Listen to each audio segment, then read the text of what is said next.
तर गॅसचा सध्या तुटवडा पाहायला मिळतोय। हॉटेल व्यावसायिकांवरती देखील याचा परिणाम झालाय। त्या संदर्भातल्या टॉप 9 बातम्या पाहूया।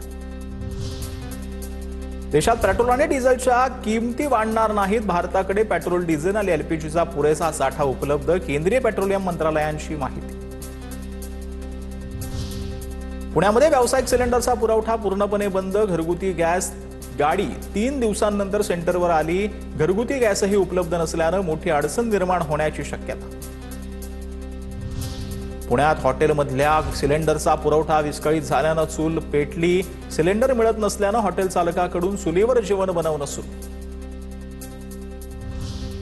एलएनजी तुटवड्याचा ऑटो इंडस्ट्री, फार्मा कंपन्यांना मोठा फटका। एमआयडीसीला दररोज 250 ते 300 मेट्रिक टन एलएनजीची गरज। मात्र युद्धामुळे पुरवठा विस्कळीत। स्टील कंपन्यातील युनिट बंद पडण्याच्या मार्गावर। युद्धाचा छत्रपती संभाजीनगरमधील उद्योगांना मोठा फटका। लहान मोठ्या 50 प्लांट एलपीजी गॅस आज संपणार। सर्वाधिक फटका ऑटो इंडस्ट्रीला। 3000 कामगारांच्या रोजगाराचा प्रश्न ऐरणीवर। मसिया संघटनेच्या आता अध्यक्षांचा पेट्रोलियम मंत्रालयासोबत आता पत्रव्यवहार पाहायला मिळतो। गॅस तुटवड्याच्या भीतीने कोल्हापूरमध्ये सिलेंडर घेण्यासाठी नागरिकांची रांग। राजारामपुरीतील गॅस एजन्सीच्या दारात लांबच लांब रांग।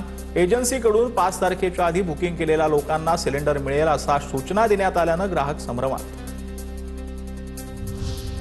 नागपुरातील हॉटेल व्यावसायिकांना सिलेंडरचा तुटवडा। 4 दिवसांपासून व्यावसायिक सिलेंडर न मिळाल्याने अडचण। सिलेंडरचा पुरवठा न झाल्यास व्यवसाय बंद करण्याची वेळ। नागपुरात एलपीजी तुटवड्याची तक्रार येताच जिल्हा प्रशासनाने घेतली दखल। जिल्हा प्रशासनाकडून विशेष पथक तयार। शहरातील विविध हॉटेल्सला भेटी देऊन परिस्थितीची पाहणी। हॉटेल व्यावसायिकांना गॅस पुरवठ्याच्या आढाव्यासाठी 3 सदस्यांची समिती गठीत। पेट्रोलियम मंत्रालयाची माहिती। तेल शुद्धीकरण कारखान्यांना एलपीजी उत्पादन वाढवण्याचा आदेश।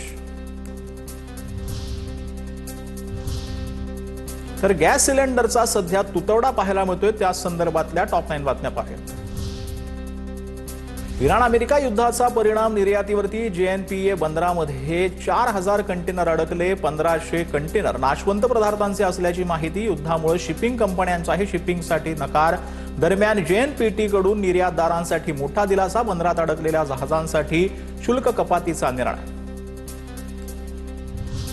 नवी मुंबईतील जेएनपीटीला नाना पटोलेंनी दिली भेट। जेएनपीटी मधील परिस्थितीचा आढावा घेतला। दरम्यान इराण अमेरिका युद्धामुळे जेएनपीटी बंदरामध्ये कृषी मालाचे अनेक कंटेनर अडकून पडले।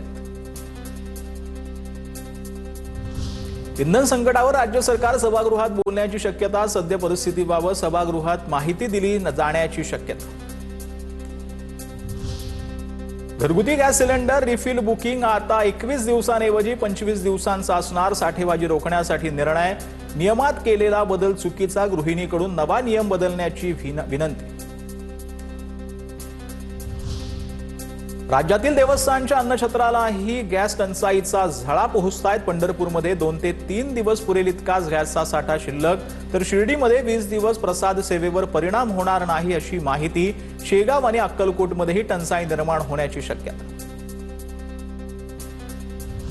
आखाती देशातील युद्धाचा अमरावतीत परिणाम। घरगुती सिलेंडरसाठी आठवडाभर वेटिंग। हॉटेल व्यावसायिकांना सिलेंडर जपून वापरण्याचं गॅस एजन्सीचं आवाहन।